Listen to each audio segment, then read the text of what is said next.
Hello everyone, আসসালামু আলাইকুম। স্বাগতম জানাচ্ছি আমাদের নতুন আরেকটি ব্লগ। সিলেট থেকে সাদা পাথর বোলাগঞ্জ কিভাবে গেলাম আজকের এই ব্লগে থাকছে। এই রুটের হাতের বাম পাশেই পড়বে আপনার সিলেট এয়ারপোর্ট। সিলেট এয়ারপোর্টের দুই পাশেই রয়েছে চা বাগান, অসংখ্য পাহাড়, যা দেখে আপনার মন মুগ্ধ হবে। সিলেট শহর থেকে আমরা একটা সিএনজি নিয়ে নিয়েছি, যা আমাদের ভাড়া গুনতে হয়েছে 600 টাকা। আপনারা চাইলে আপনারা পার্সোনাল গাড়ি নিয়েও যেতে পারেন, বাইক নিয়েও যেতে পারেন। তবে এই রুটে সবচেয়ে জার্নি করে মজা পাবেন বাইক দিয়ে। আশেপাশের রাস্তা এবং প্রকৃতি অসম্ভব সুন্দর। আর সৌন্দর্য দেখতে দেখতে আমরা আল্লাহর রহমতে বোলাগঞ্জ পৌঁছে গেছি। এইখান থেকে নৌকা নিয়ে আমাদের ওই পারে যেতে হবে। ওই পারে হচ্ছে সাদা পাথর এবং ইন্ডিয়ার বর্ডার। তো আমরা এখান থেকে একটা নৌকা নিয়ে নিয়েছি। তো নৌকার ভাড়া পড়েছে আপনার 800 টাকা। তো 800 টাকা দিয়ে আমরা এই পারে চলে আসলাম।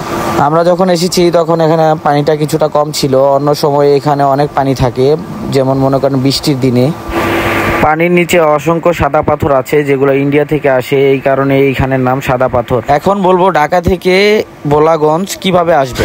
আমরা ঢাকা থেকে বাস নিয়ে সরাসরি এসে পড়েছি সিলেট। সিলেট থেকে আমরা সিএনজি নিয়ে বোলাগঞ্জ এসেছি। আশেপাশে প্রাকৃতিক এত সুন্দর, মনোমুগ্ধকর, দেখে আপনাদের ভালো লাগবে। নৌকা থেকে নেমে দেখছি এখানে অনেক আঙ্কেলরা ঘোড়া নিয়ে দাঁড়িয়ে আছে। দেন আমরা ঘোড়ায় উঠে গেলাম। ঘোড়াতে নিয়েছে পার পারসন 200 করে। দেন আমরা সাদা পাথর চলে আসলাম ফাইনালি। দেখেন আশেপাশে পরিবেশটা কি সুন্দর।